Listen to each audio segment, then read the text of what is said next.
อนุญาตให้ผู้ที่มีเสื้อสายเวียดนามจีนประดับประดาโคมไฟและเอยองวันที่15หาวันที่22กุมภาพันธ์2026หลังจากนั้นต้องปลดออกให้หมด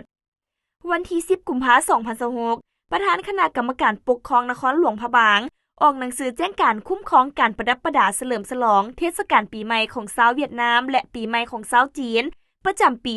2026เพื่อเป็นการรักษาวัฒนธรรมฮีตของประเพณีและวิถีชีวิตอันจบงามที่เป็นเอกลักษณ์เฉพาะของนครหลวงพะบางเมืองมรดกโลกพร้อมทั้งรับประกันความเป็นระเบียบเรียบร้อยความสงบและความสะอาดจบงามของตัวเมืองในระยะที่มีการเฉลิมฉลองเทศกาลปีใหม่ของชาวเวียดนามและชาวจีนคณะกรรมการปกครองนครออกแจ้งการรายละเอียดคือ 1. ให้โรงแรมเรือนพักร้านอาหารและพ่อแม่ประชาชนลาวที่มีเสื้อสายเวียดนามและเสื้อสายจีนสามารถประดับประดาโคมไฟ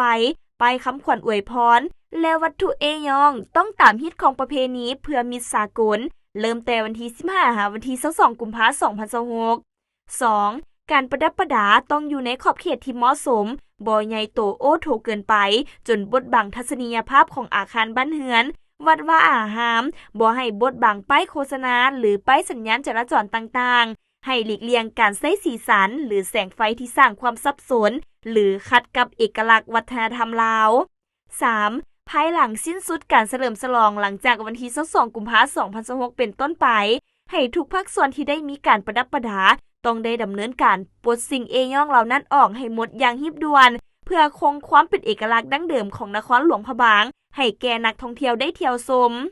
4. ห้ามบ่ให้มีการจุดบั้งไฟดอกหรือวัตถุระเบิดที่มีเสียงดังเนืองนั้นเกินขอบเขตอันสร้างความบ่สงบและรบกวนการพักผ่อนของนักท่องเที่ยวและประชาชน 5. มอบให้องค์การวัฒนธรรมและท่องเที่ยวนครเป็นใจกลางประสานสมทบกับป้องกันความสงบนครและภาคส่วนเกี่ยวข้องลงติดตามกฎกาการจัดตั้งปฏิบัติตัวจริงถ้าพบเห็นผู้ละเมิดให้ศึกษาอบรมและดำเนินการตามระเบียบการ